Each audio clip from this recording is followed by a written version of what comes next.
I Love Seville's YouTube.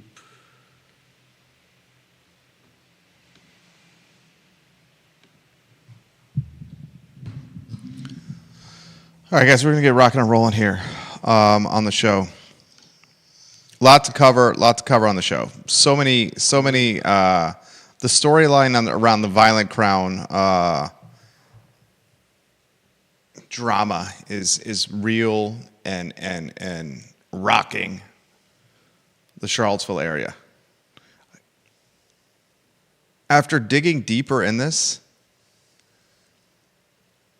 I may applaud the Daily Progress's reporting on this. There's a lot of questions that are left to be answered, but the Daily Progress may be all over this story. We'll talk about it today. There's a statement released by Violent Crown on their Facebook page trying to debunk the story.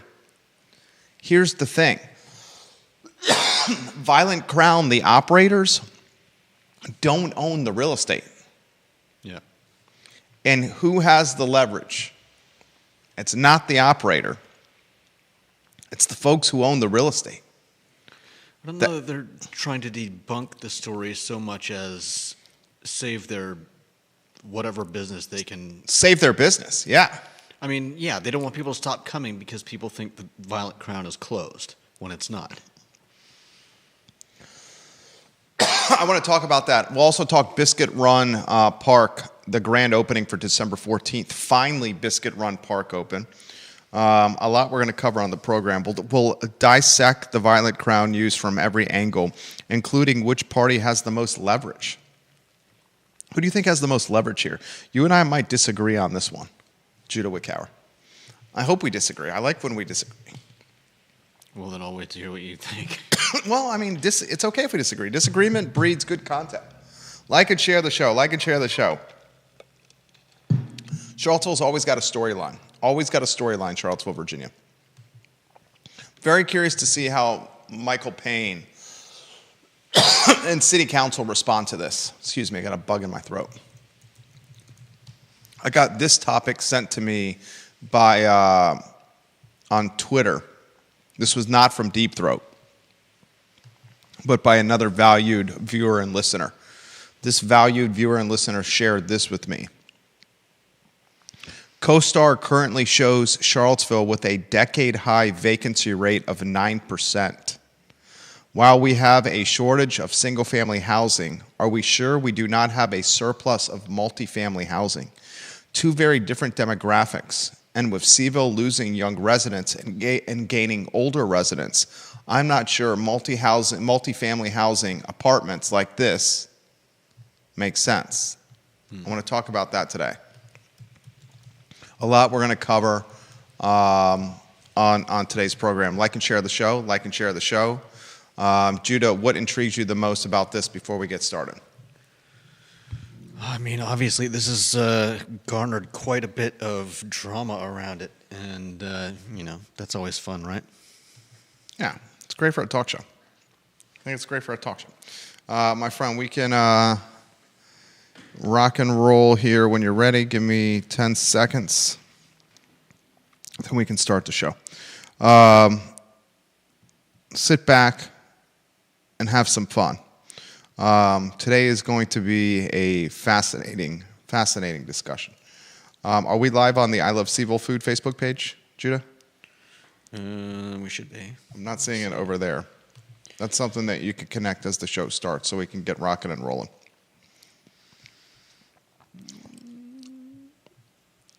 Yeah, we're not live over there. Connect that later in the show if you can. I do want to start the program so we're not starting too late. Randy O'Neill, hello. Cross King, hello. Thank you for watching the program.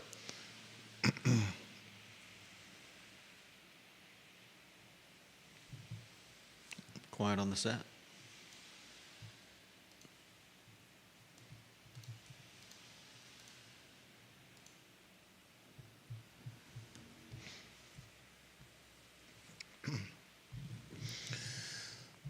Good Thursday afternoon, guys. I'm Jerry Miller. Thank you kindly for joining us on the I Love Seville show. It's great to connect with you through the I Love Seville network in our studio. in downtown Charlottesville, Virginia. So much to unpack on the Violent Crown story.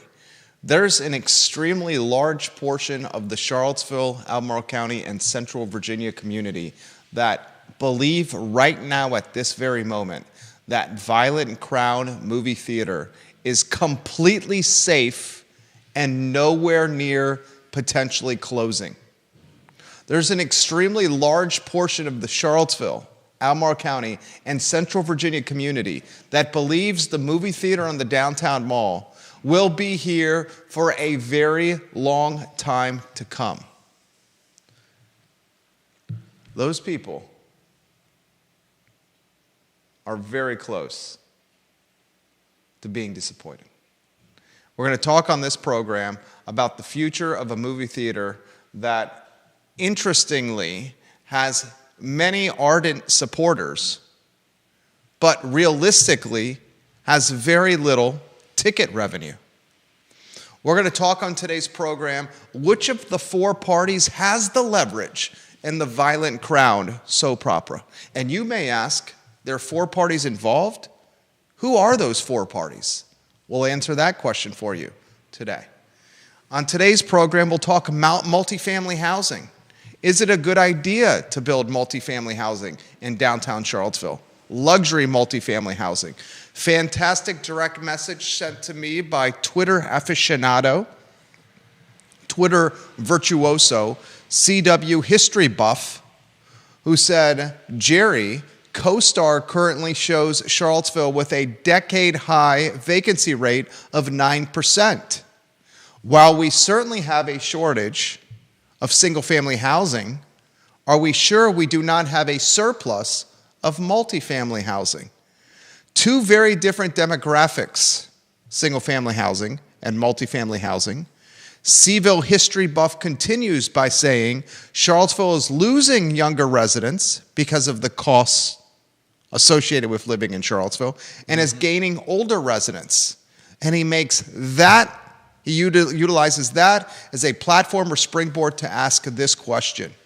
I'm not sure if it makes sense to incentivize this type of housing, local government, with tax abatements and TIFs. I want to unpack that on today's show. I want to talk on today's program, ladies and gentlemen, of the downtown mall. Is it better suited having, as Daniel Kaufman said, activities for people to do, experiences, or is it better suited for housing? What's best for the mall? So much to cover today, including the grand opening of Biscuit Run State Park. I guess it's just Biscuit Run Park now, on December 14th at 10 a.m. Judah Wickhauer will give some love to Mexicali Restaurant. River Hawkins and Johnny Ornalis own Mexicali Restaurant. It's a cocktail bar. It's a music venue.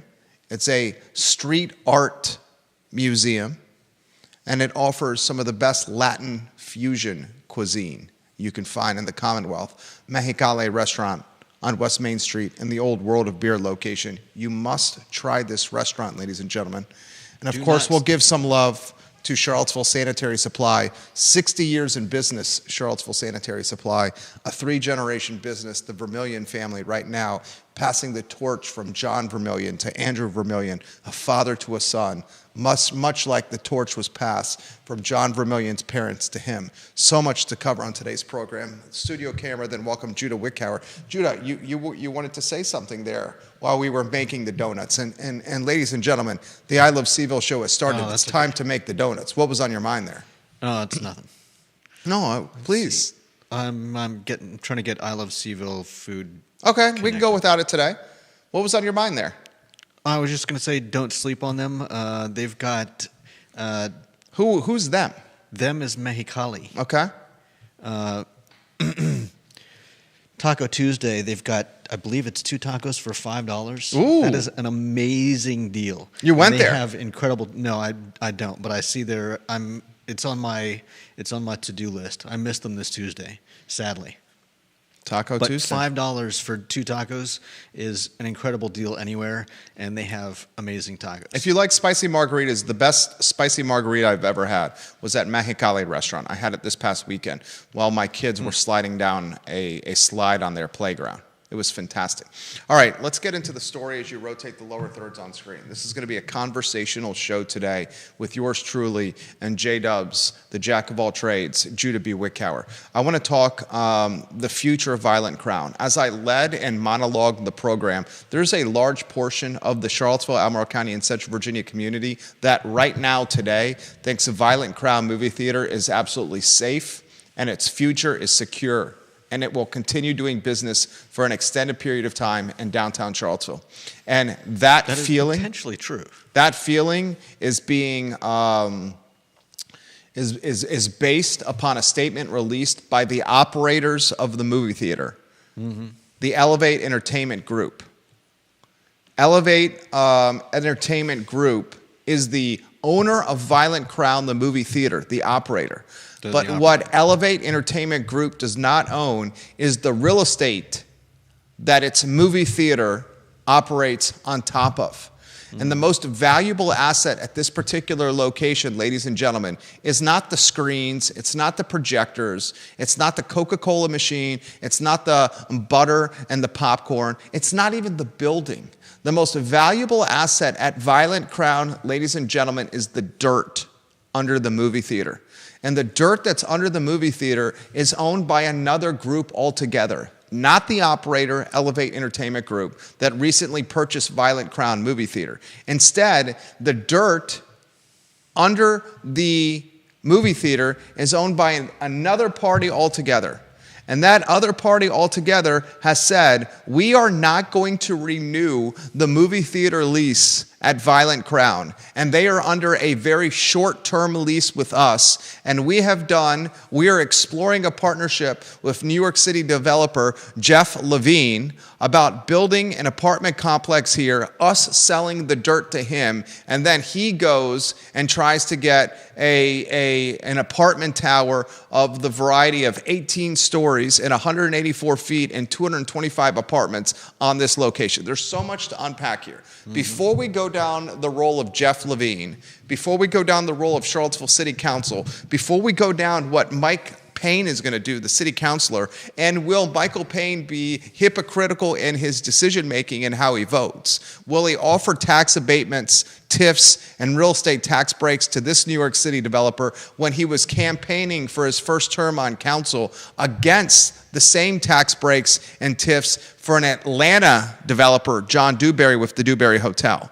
Or will he vote in the same way he did with John Dewberry? Will he have the same ideology, the same perspective as he did with John Dewberry? Before we get to all that, we need to do this. We need to unpack what's going on for the community, because a large portion of the community is uncertain or confused with what's happening today.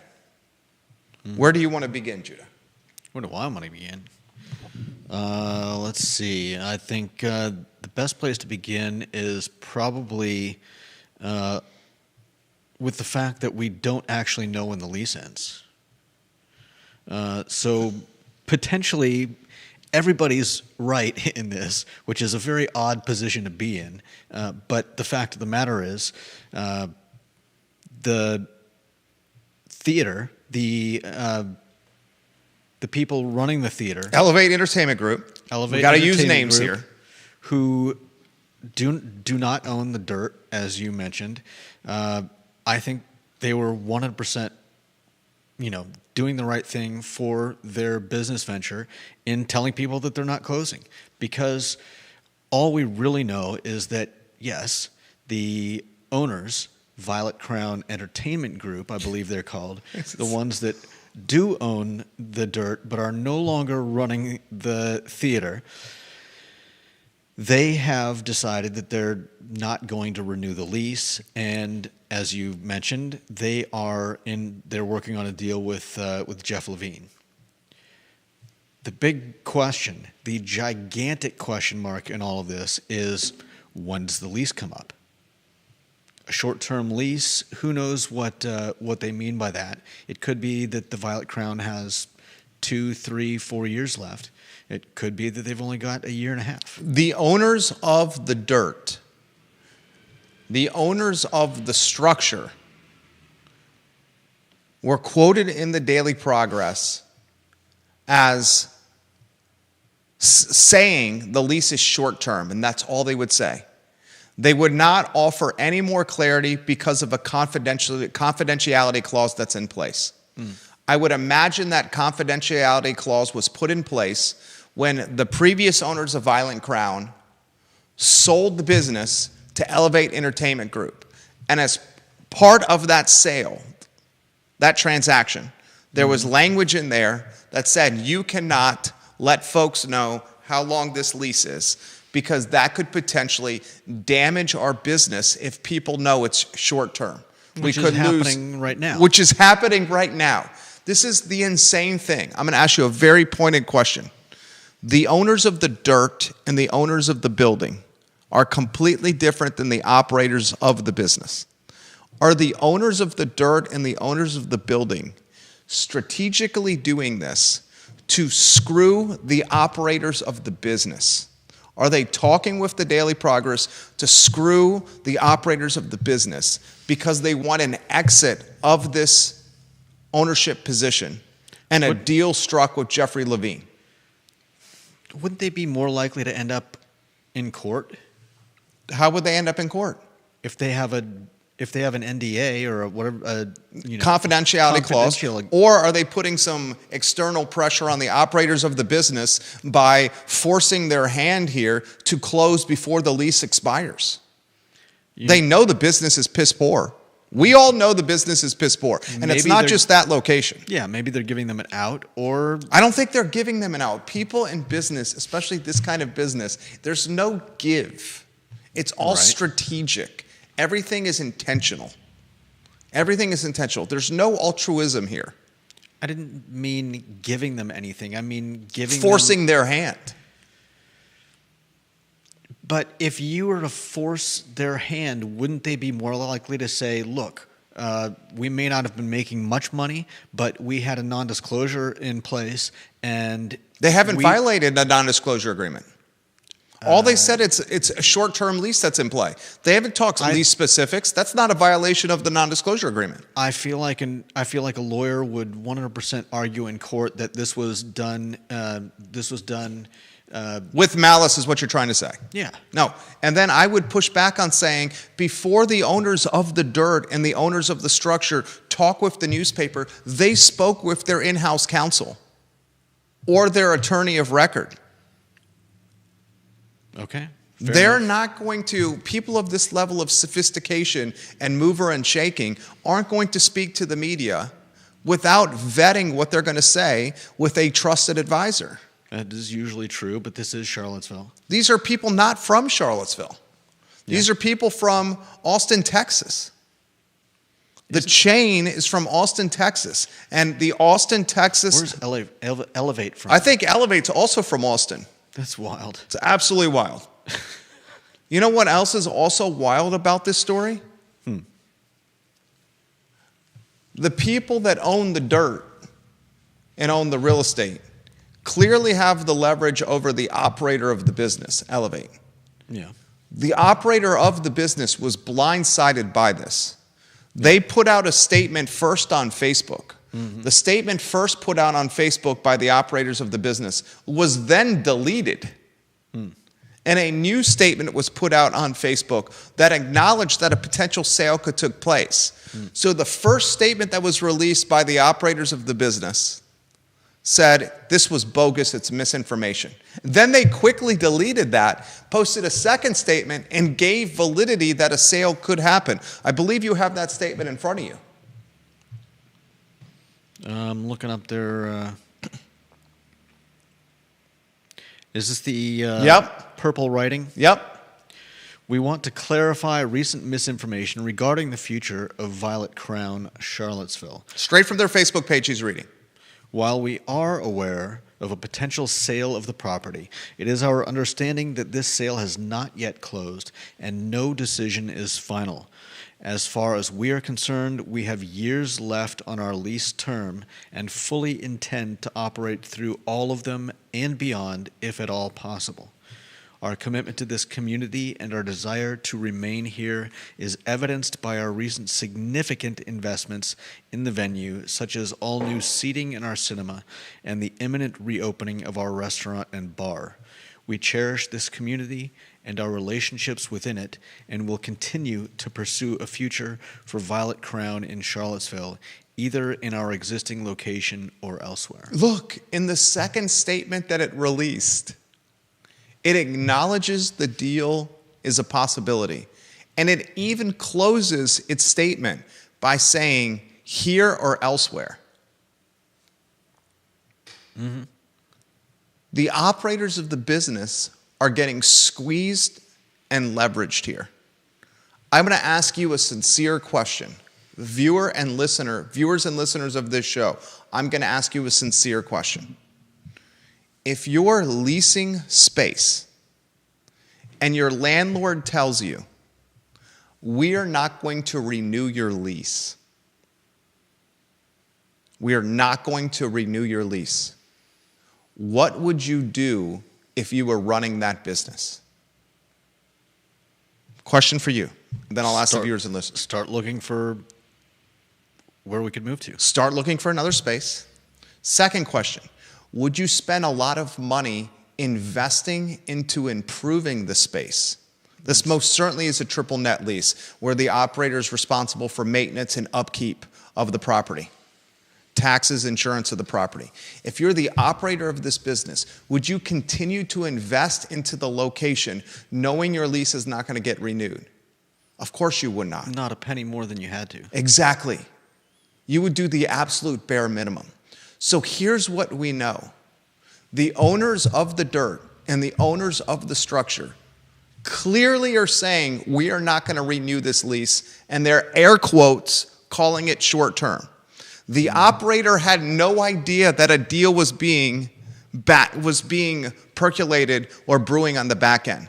We know they had no idea, Elevate, because the first statement they put out on Facebook called this bogus and misinformation. Then it was quickly deleted. Then a second statement was put up on Facebook. Full proof that they didn't know. I will bet you, and I don't know this for certain, this is pretty much what happened. The You're assistant, probably right. The assistant manager yesterday of Violet Crown was shooting off on social media about this being misinformation, this is bogus, and we're not going anywhere.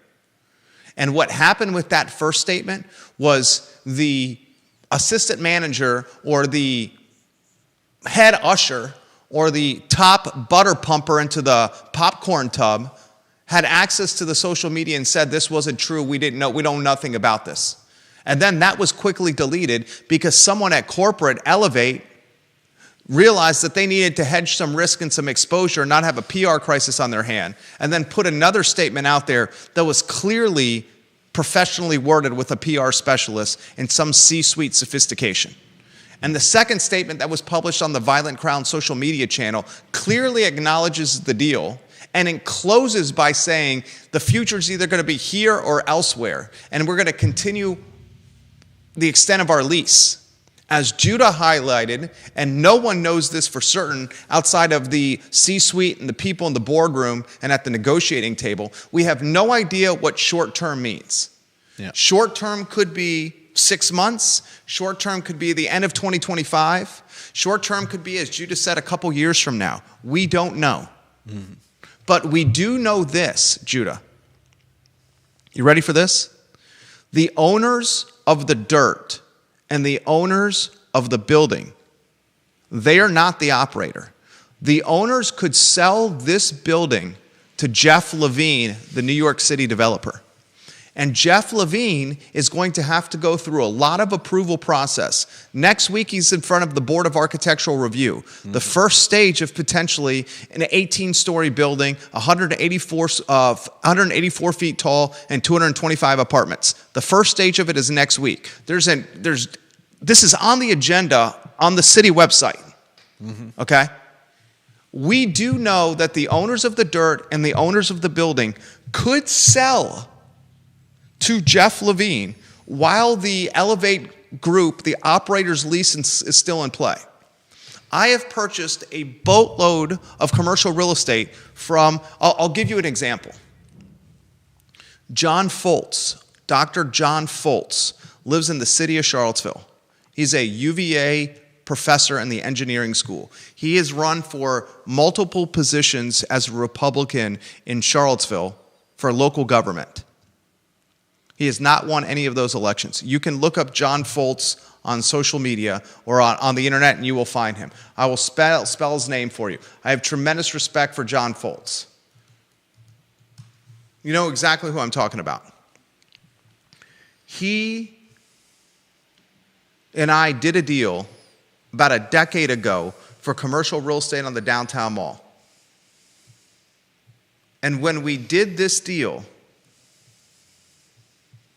I had the leases that were in place conveyed. I bought 3 spaces from him. One of them was home to a dentist's office. The second one was home to a law firm. And the third was home to a film studio. One of the things that kind of irked me prior to closing, and I have tremendous respect for John and his wife, Margaret, both of us would say that the deal was done very fairly. It was a seller finance deal that I paid off before the 10-year term. One of the things that irked me before this deal was done was he extended the lease of one of the tenants before I was able to ink and close the deal. And I said to him after the deal closed, I still went ahead with the closing, why did you extend this tenant and give this tenant an additional term when you knew I really wasn't interested in keeping the tenants in play? He said, because I thought it was what was fair for the tenant that's been with me for a long time.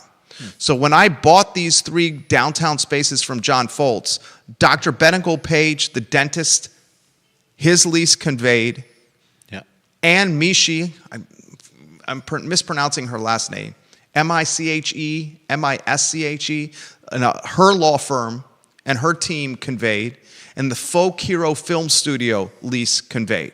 I had inherited 3 leases with the deal, and I had to honor those leases. My plan was to take the 3 spaces I bought, run the leases out, spend a good amount of money remodeling the spaces, and then bring the leases to market value, where the leases he had in play, John Foltz and Margaret, were not market value. They were below market considerably. And my bet was I can buy these spaces, I can buy these spaces for nearly $500,000. This was 10 years ago, roughly. And then I can pump X amount of money into it and bring them to market value, and I would recoup what I purchased, recoup what I put in from a remodeling standpoint, and then they would be an investment that I'd have for the rest of my life, which is where we're at now. Then he agreed to carry the paper. He carried the paper at a fixed number at 4%. It was a good deal. It was a good deal. This is my point. There's deals done in commercial real estate all the time where the lease conveys, where Jeff Levine can buy from the owners of the dirt in the building and still have the lease in play, because he's not going to be able to do his project right away. He's going to have to go through the city approval process, which is going to take an extended period of time. And as the New York City developer is going through the city approval process, he at least has a tenant in play that's covering some of the carrying costs associated with his acquisition. He's got at least some rent coming in. Now, there's a lot of caveats, there's a lot of conditions, a lot of contingencies on this. One of the contingencies that's being put on this, Jeff Levine won't make the deal unless Charlottesville City gives him the right to go from 13 stories, which is part of the new zoning ordinance, 13 is allowed, to 18. He can already do the 184 feet tall building. 184 foot tall building, part of the new zoning ordinance. That is an effing monster. That is considerably larger than the tallest building in the city of Charlottesville right now, which is the Draftsman Hotel. Is the Code building, Jaffrey's building, in second from a height standpoint? Yeah. Right? Well, we don't know the actual height, but But yes, it's 10 stories, Jaffrey's building, the same Code number building. of stories as The old Monticello Hotel is 10 stories, isn't it? Or was that 9 stories? I think that was 9. What's the URL again? It was iliveseville.com /tallest buildings. Something like that. Let me see if I can find it. I'm doing a quick Google search. You tell me what the URL is when you can find it. So this is what we know. For the New York City developer Jeff Levine to do this deal, Tallest buildings in Charlottesville. iliveseville.com /tallest buildings in Charlottesville. Can you Facebook message me that link? Or text it to me so I could open it? If Jeff Levine is going to build the tallest building in Charlottesville, he needs the city of Charlottesville to green light a couple of requests of his. He wants to go from 13 stories to 18 stories. And he wants tax cuts or tax breaks on the real estate taxes he pays. He says, I will make sure that this Violent Crown movie theater does not become a boarded up storefront. But if you want me to make sure this doesn't become a boarded up storefront, I need you to allow me to build an 18-story building instead of a 13-story building by code. And I want tax breaks from you, a runway of tax breaks from me so I make this project pencil out. And if you give me that, I'll give you 225 apartments. And activists and community members are begging, are screaming for more housing, to the point they influence local government to create a new zoning ordinance that is all about additional density in housing.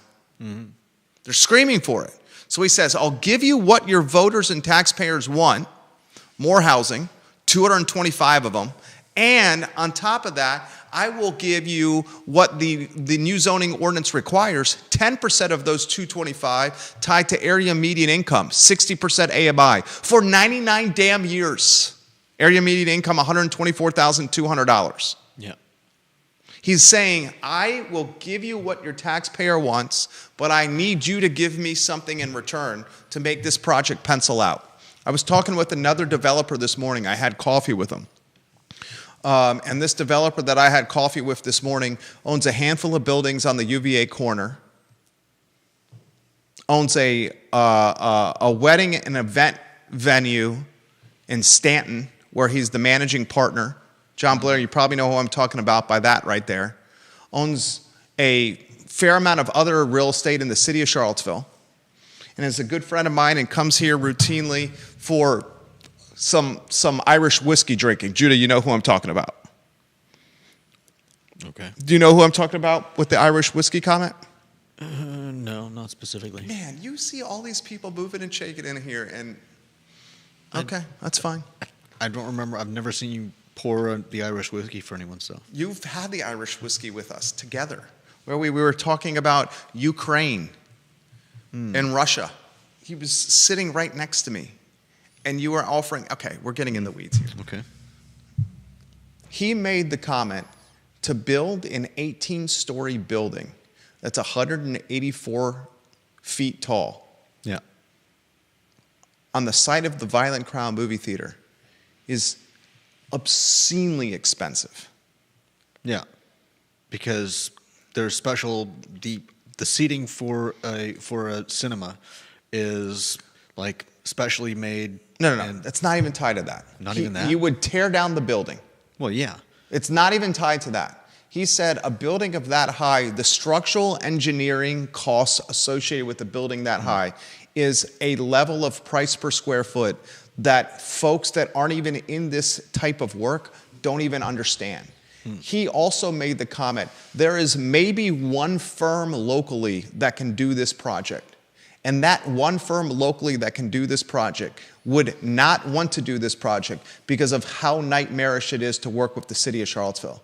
He said, as a result, it most likely will be an out-of-market firm that does this project who would charge a premium to go into Charlottesville, a headache place to do construction and do the work. He said this would easily be 400 to 500 square foot cost per square foot. Easily.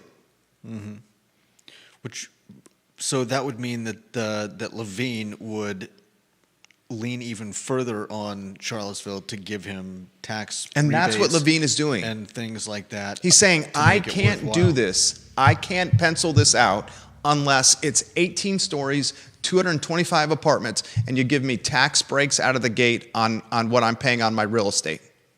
And he's saying, if you don't give me this, and this process starts early next week, if you don't give me this, then I'm not going to do this deal.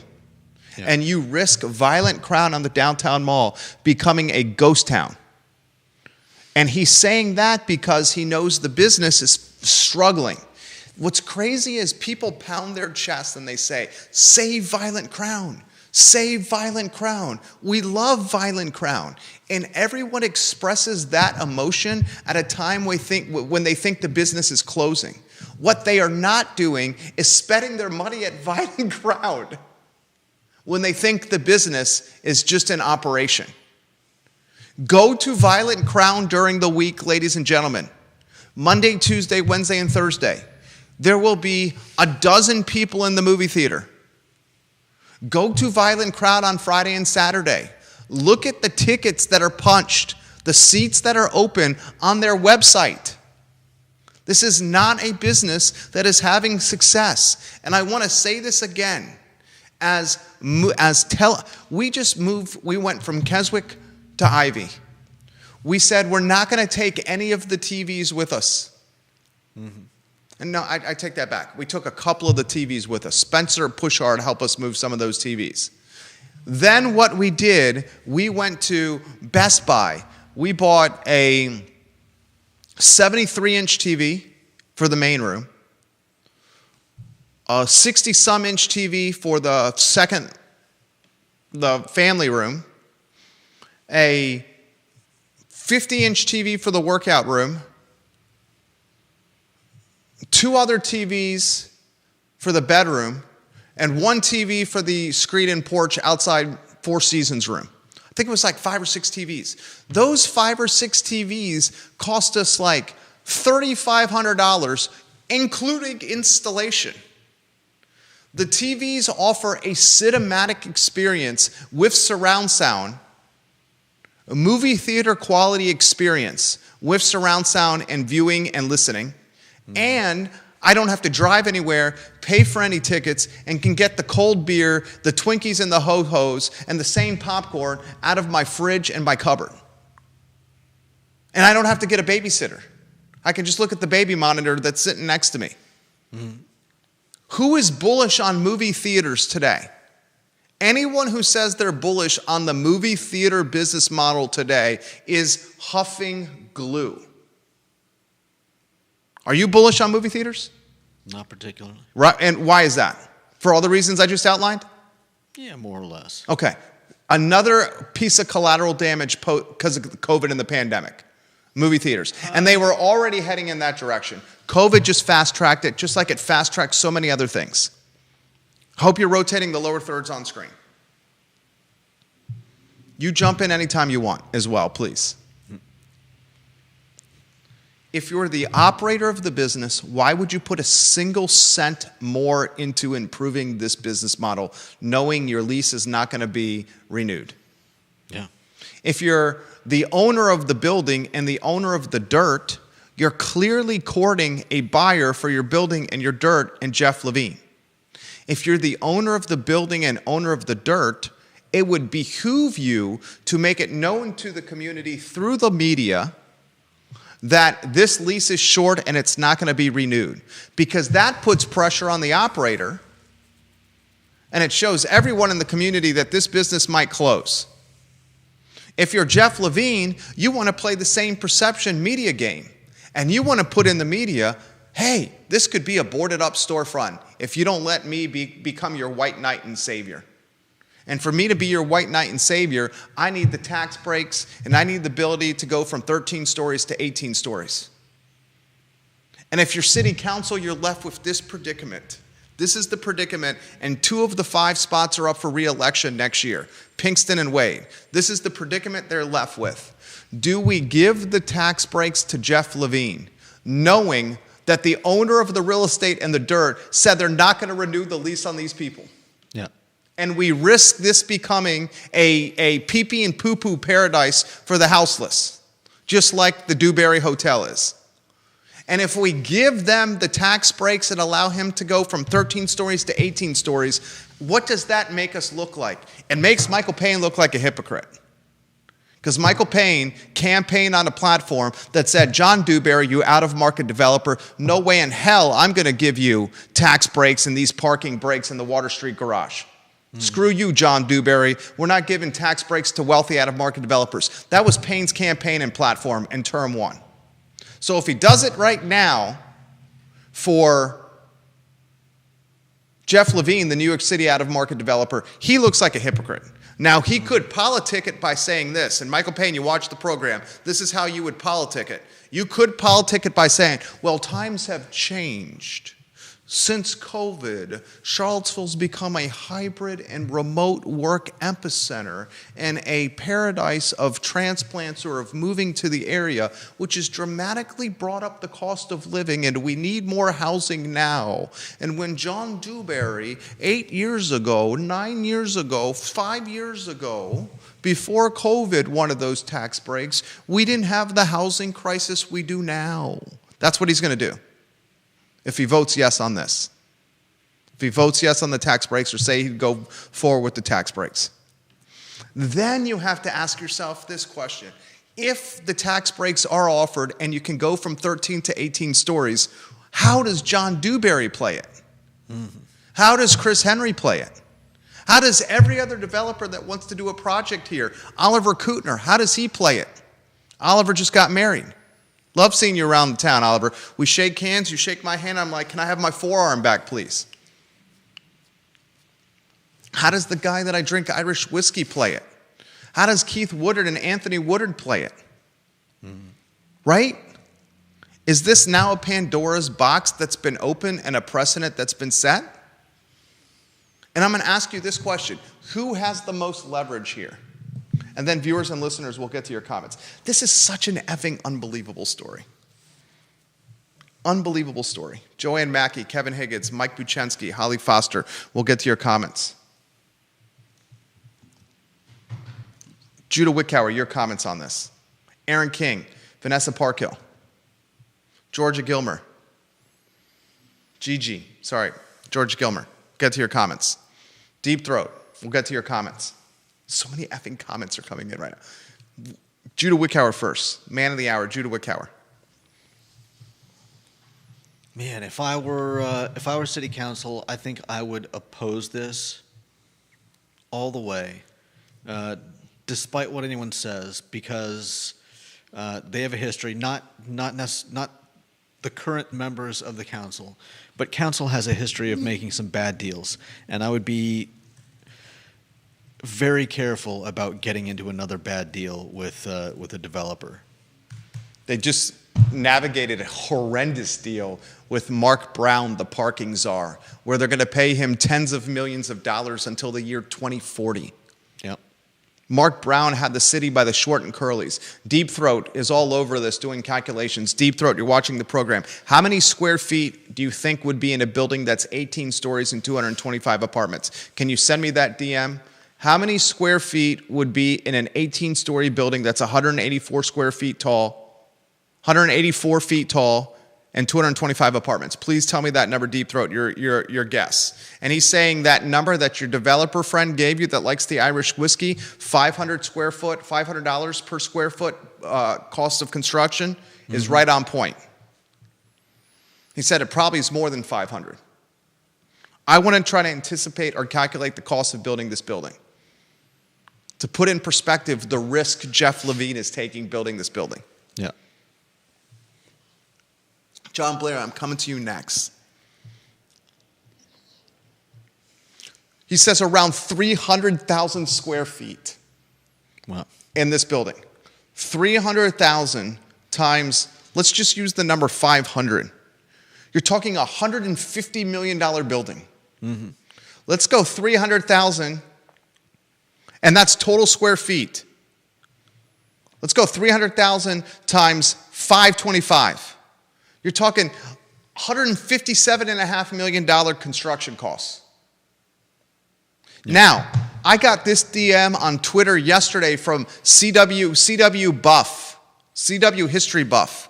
He says CoStar has got the vacancy rate for housing in the Charlottesville area at 9%, which is a decade plus high. CoStar is an analytics service. The decade plus high vacancy rate for multifamily housing in the Charlottesville area, 9%.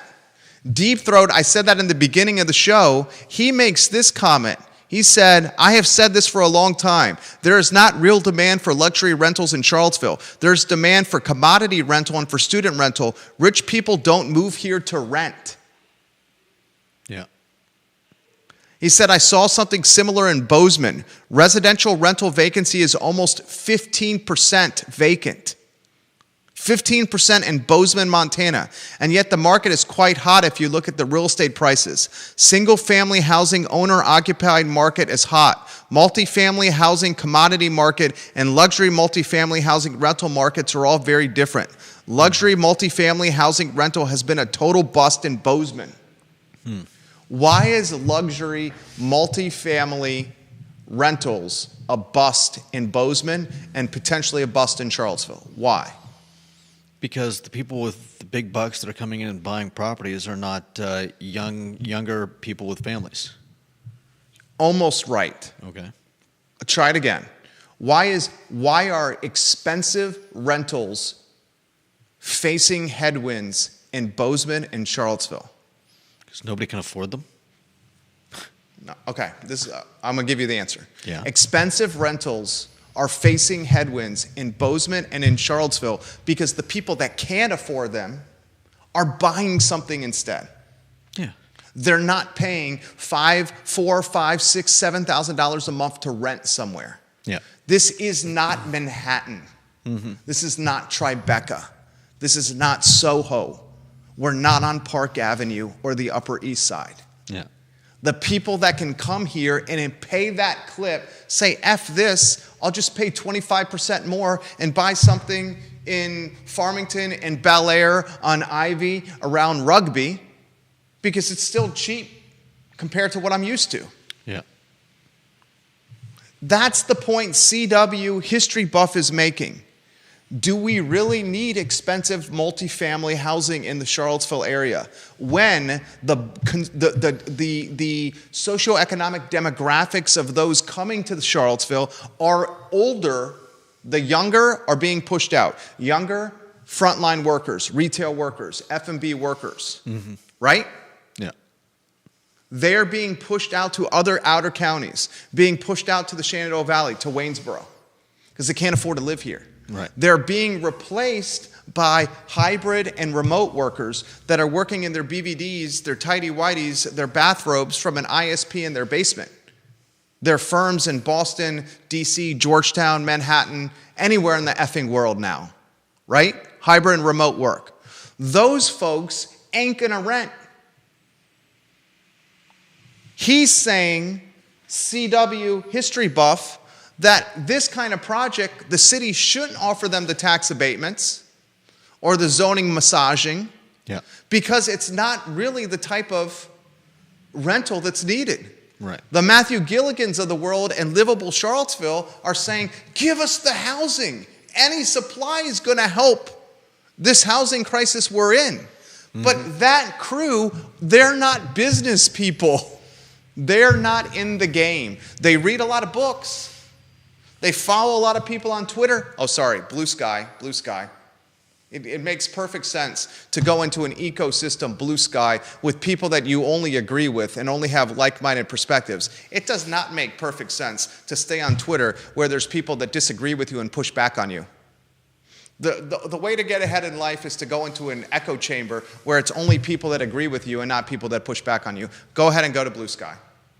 Makes perfect sense. Can you sense the sarcasm? I can sense it. Okay. It's dripping. I just hope they can sense the sarcasm as well. This is an unbelievable story. I love this story so much. I can tell. But you see why? There's so many freaking layers to this onion. Yeah. And you made a fantastic point.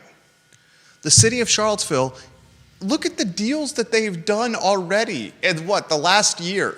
Mm-hmm. And considering the fact that they don't have a city attorney right now, I would be. This is so crazy. I would be so careful about jumping into any deal at this point. How about this? How about this? We don't even know if the new zoning ordinance is above board yet. There's a lawsuit against the new zoning ordinance. It was just shot to pieces like Swiss cheese in Arlington. Mm-hmm. Remember? How about the city of Charlottesville not do any decision making until we know Judge Worrell green lights or red lights the new zoning ordinance? We've already highlighted on this show that Judge Worrell's wife was an activist in favor of the new zoning ordinance. Is that a conflict of interest? I'll leave that up to somebody else to decide. How about this being a conflict of interest? They live in the city of Charlottesville, and their housing is incredibly more valuable if it has zoning flexibility. Is that a conflict of interest? It was enough conflict of interest to have 2 other judges in Arlington County recuse themselves from this decision. I think it was 4 judges. Was it 4? Was it 4, 2 or 4? I think it was 4. Okay, so you're telling me there's another jurisdiction in the Commonwealth of Virginia that is going through a zoning law, that just went through a zoning lawsuit. Mm-hmm. And before the judge, who was from Fairfax, I believe, said, this new zoning ordinance, he shot it to pieces. He left the new zoning ordinance looking like Swiss cheese. And before that Fairfax judge said, no way, Jose, you're telling me 4 other judges? I thought it was 2. But you're telling me a handful of other judges? The 4 judges in that district all recused themselves because they lived there, of course. I mean, you know, I'm not saying they I'm not live implying in the anything, jurisdiction they're making a decision on. Yeah. And they don't want to have a conflict of interest perception because that's not how judging works. You're supposed to be neutral, fair, and third party. Not a benefactor of more density or not a benefactor of zoning flexibility. If you're a benefactor of zoning flexibility, your land becomes more valuable. And that can be used against you by saying, this guy had a conflict of interest. Yeah. Do you see what I'm saying? Oh, yeah. Doesn't this seem like pretty much effing common sense? If the people that are initiating the lawsuit on the new zoning ordinance lose the lawsuit and Worrell says the NZO is greenlit, won't those people say, this is BS, this is a judge that shouldn't have made a decision on it? Yeah, they'll say he's biased, we'll take it to another court. Should the city of Charlottesville be doing any kind of decision making until we know the NZO is legit? Probably not. Effing crazy. I think they should also wait until they have a on-staff city attorney. Effing crazy. One of the 5 people making the decision on this, or that could be making the decision on this, shot this to kids are listening. Shot this to poo when it was John Dewberry and the Dewberry Hotel. And because he shot it to poo, the Dewberry Hotel is a rusted steel skeleton. Mm-hmm. The developer that's saying he's going to keep this from becoming a rusted steel skeleton, because anyone who thinks the Elevate Entertainment Group is going to have a bullish business model in downtown Charlottesville with selling $15 movie tickets and $13 drafts of beer is insane. Go ahead. I mean, that's for them to decide. That is for them to decide. But serious question. Do we think Jeff Levine has the kind of money to make that kind of statement, to go through with a purchase of this property, and then just do nothing with it? You mean the same Jeff Levine who bought the Artful Lodger building, the livery stable building, and went and spent a boatload of time to get approval from apartments, and then in the bottom of the 9th inning said, "Peace, I'm not doing those apartments. I'm selling this for $5.7 million, and I'm now converting this into hotels." You mean the same Jeff Levine? Yeah, but you mean the same Jeff Levine point. that built the building where the Blue Moon Diner is and built apartments next to University Tire on West Main Street, luxury apartments? The same Jeff Levine that I believe owns University Tire? I'm not sure what any of that has. I'm not sure how that has any point in the question I'm asking. It's called proof of performance. It's called POP. It's called a track record of success. The past proof of performance is that when he couldn't pencil out what the Artful Lodger and livery stable were going to become, he sold it to recoup his money. and still has a stake in what is going to be a Marriott brand in the shadows of the Omni Hotel. Yeah. He's still going to make money, J-Dubs. I didn't say that was exactly my point, is that he was doing this to make money. Of course. And my point, the question I was asking was, does he have the kind of money he would need to just let this sit for years and pay the carrying costs of it? No. That's why he's saying, I'm not going to do this deal unless you give me 18 stories and tax abatement. Yeah. He's saying, I will not do this deal unless I can go from 13 stories to 18. And if the lease has years left on it, then that gives the Violet Crown Entertainment Group, who owns the dirt but doesn't run the actual theater, it gives them time to find another buyer. Gives them time to find another buyer, 100%. 100%. But we know from a sophisticated developer that the project that's going to work on this location needs to be 18 stories and needs tax abatements. Levine is straight up saying, I don't know Levine from Adam. That was pretty funny. Adam Levine, because the Adam Levine is a singer? That's a fucking joke. You don't think that's a fucking joke? It's okay. It relies heavily on I someone. don't know Levine from Adam. It relies heavily on the audience knowing who Adam Levine is. Oh my God. Do you think that the audience doesn't know who Adam Levine is? I'm sure there are at least a few that don't know who that is. You think everybody watching knows who that is? I would think most people watching or listening to this show know who Adam Levine is. Okay. I think you aged yourself right there. But I know who he is. Then you didn't think it was funny? When I put it together, yeah. Thank you. It was okay. He's so hesitant to give me credit. I don't know Levine from Adam. Yeah. But who loves making fun of me for laughing his own jokes? I'm laughing at you in this scenario, to be frank. Okay. I don't know Levine from Adam. But one thing I do know is this.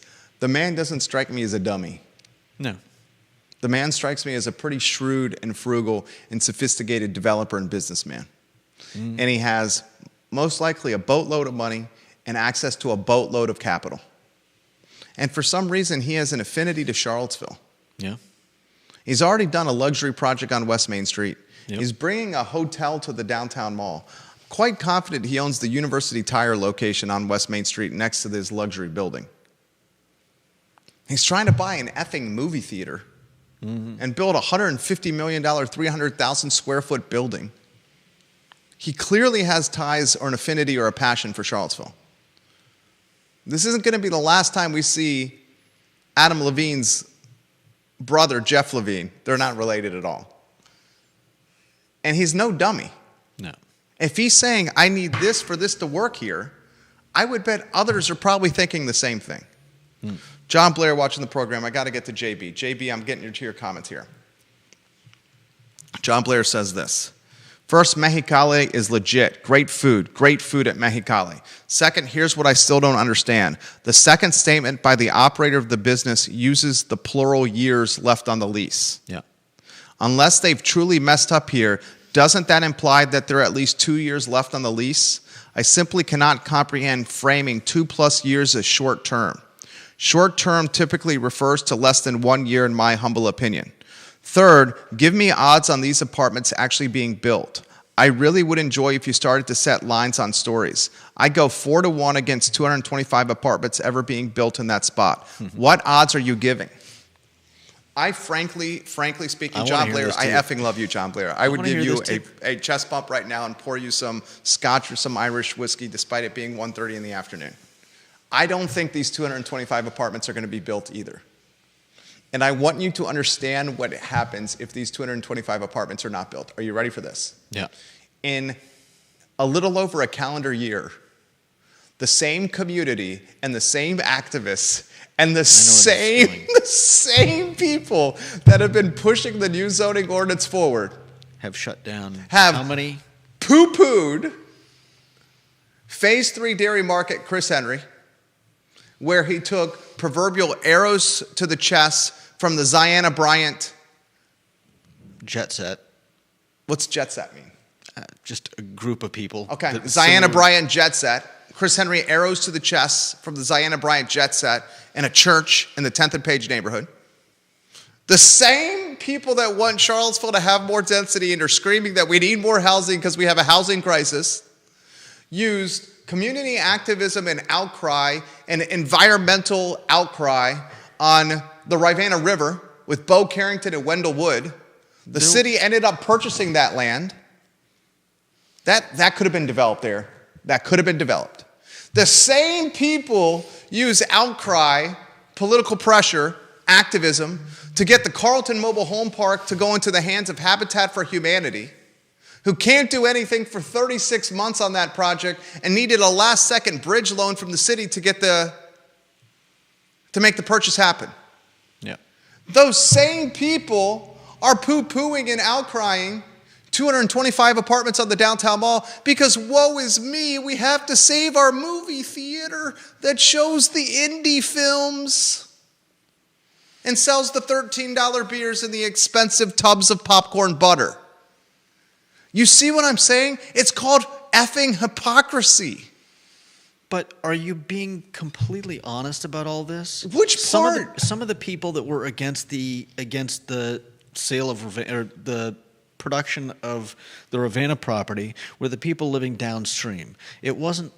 I don't know that it was all of the people that you're talking about.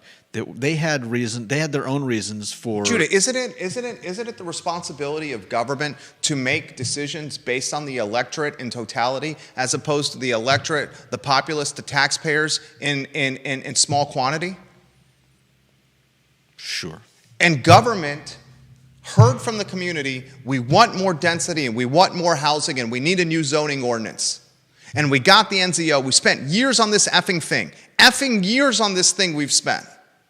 And here everyone is shooting it down left and right because it's not in my backyard. It's effing hypocrisy. There's a problem here. You got some turtles and some frogs and some salamanders and some ducks on the Rivanna River that are going to be hurt. Oh, there's a problem here on 10th and Page. You got a historically marginalized neighborhood that may get hurt by this. Reality, it's the opposite. More housing next to the historically marginalized neighborhood keeps the historically marginalized neighborhood from getting gentrified. Oh, you got a problem over here. You got to save the rusted and fallen down and broken down and on their last leg trailers. And these 53 families, these 63 families that are living in this trailer park, we got to save them. We're not going to think about the 253 families that could have been moved into this trailer park. We can't do it on the downtown mall because we got to save the movie theater. We got to watch our indie films and pay $14 for draft beer and $10 for a tub of buttered popcorn. We can't do it on the downtown mall. It's effing hypocrisy. Hypocrisy. Okay. And I'll catch heat from that, from the meme accounts, and I'll embrace it and love it. Chuckle when I read it.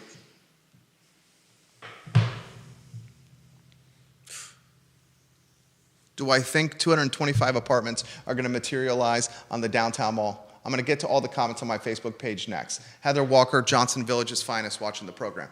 Do I think 225? John puts it on 4-1 against it. JB, I think those odds are light. I'd say it's maybe 7 or 8 to 1 against it. Because I don't think Levine even considers spending $150 million, $175 million on a 300,000 square foot apartment tower unless he gets exactly what he wants from Charlottesville. And if he doesn't get exactly what he wants from Charlottesville, he's going to say it again. These people are bogus and they don't really want housing here. Because he said it the first time by the Omni Hotel. He said the new zoning ordinance doesn't work. And he'll say it even louder on this one. And to John Blair's point, the operator of the movie theater, their statement on Facebook used the word years. Yeah. He's exactly right. I know. So that means, as John Blair and as Judah Wickhauer said, 2 or more. Mm-hmm. And if it's 2 or more, it's not short term. Right. The owners of the dirt and the owners of the building are trying to bully the operators of the business through the power of public perception. And by putting in the news cycle and on the most watched and listened to media platform in Central Virginia, that if they give this is not going to stay a movie theater for long. They know what they've clearly done is they caused the death of 1,000 cuts for a business that was already dying the death of 10,000 cuts. If you're the operator of this business, you're not going to put a dime into this building. You're not going to put a dime into upkeep. You're not going to put a dime into maintenance, not a dime into improvements, not a dime into upping the technology, not a dime into it, because you are not getting your lease renewed. And now you know it. And now you know it. And now what happens? Now we wait for the decline. No. Okay, there it is. Would it go down that road? They don't need everybody to stop going. They just need enough people to stop going to the theater that the theater decides it's no longer worth the money to keep to stay there. Okay, and then what happens then? Maybe they try to wiggle their way out of the lease early. God, I fucking love you, Judah. There it is. Although again, there it is. Leases get broken all the time. There's a penalty clause to break the lease. You're going to pay a chunk of money to break the lease, but the chunk of money you're going to pay to break the lease is going to be less than running the lease in totality. I have penalty clauses in my lease all the time. Mm-hmm. I got a penalty chunk of money at nearly $20,000 for someone breaking our lease. And then I went the next month and rented the same property again. The person who broke the lease, they didn't want to pay the $20,000, but the lease that they had to pay was a hell of a lot more than the $20,000. Mm-hmm. And then they got really pissed when I rented it the next month. But that's called what? Business? Bingo. Bingo. And it's in the contract. Mm-hmm. You put the pressure on a business that's already dying. And then the business that's already dying is not going to do anything to innovate. And it's not going to do anything to innovate and survive and stay alive in a market where there's 2 other movie theaters that are already eating their lunch. Alamo's a better experience. Stonefield's a better experience. Everyone knows it. Alamo and Stonefield are better experiences. Everyone knows it. And now you have the third player in the market not willing to innovate or improve their model. And if they don't innovate and improve their model, they lose more market share. If they lose more market share, they continue to die. If they continue to die, they have to figure out a way out of death. And the way out of death is the lease break. And if the lease break happens, the owners of the dirt and the owners of the building get a chunk of money. And then they take the dirt in the building and then they go find a Jeff Levine and sell it. Fucking crazy. It's a fucking crazy story. I love this stuff.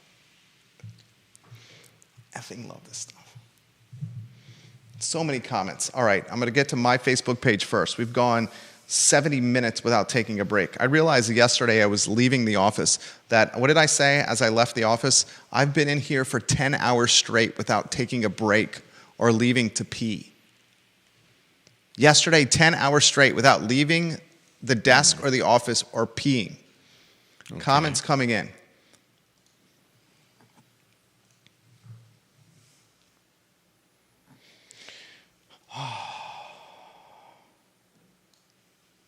Joanne Mackey is a businesswoman. I want to get to her comments.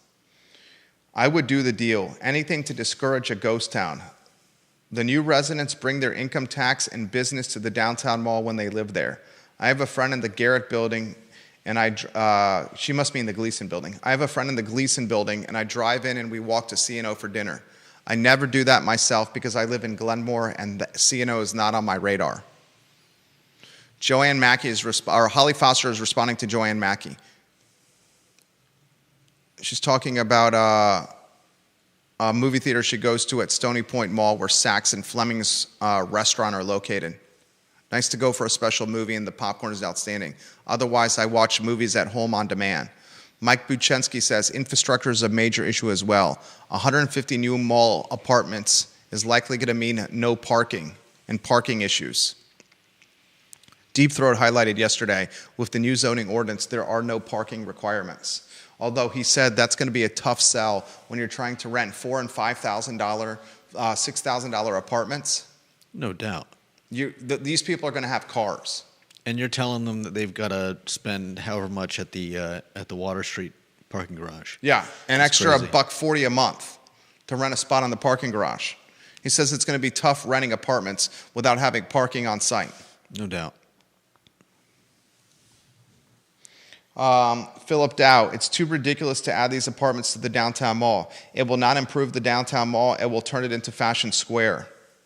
Daniel Kaufman, the owner of Public and the owner of Blackout Chop House, he has indicated on social media that downtown needs entertainment attractions. It does not need the housing. Yeah, definitely.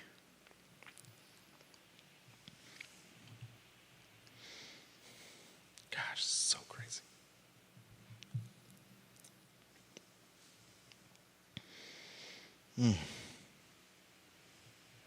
Janice Boyce Trevelyan, I think, liked the Adam Levine joke.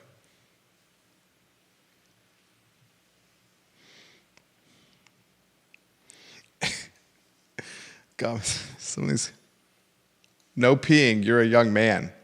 I think that was a reference to the peeing and pooping comments. Oh, man. I'll close the program with this because we've got to go make some money. 75 minutes in without stopping. I'll close with this. First, an item out of the notebook. When is the Biscuit Run Park grand opening? Biscuit Run Park grand opening. Oh, let's see. 12, 14. December 14th, Biscuit Run 24. Park is going to open. There's a crazy history behind Biscuit Run Park, where tax breaks were offered by the Commonwealth of Virginia for what was going to be housing development in the urban ring. And then tax credits were offered by the Commonwealth of Virginia to save the Tookus. Tookus? Tookus? Tookus. To save the Tookus of the wealthy who were trying to bid housing and develop a neighborhood at a time during the housing crisis, when it would have been the worst time possible, and they would have lost their Tookus or had their Tookus torched. No one wants a torched Tookus. Yeah. So the Commonwealth of Virginia kept their Tookus from being torched, and instead had their Tookus. Yeah, more or less. You're close. What's a word? What's the opposite of torched that starts with T? The opposite of torched?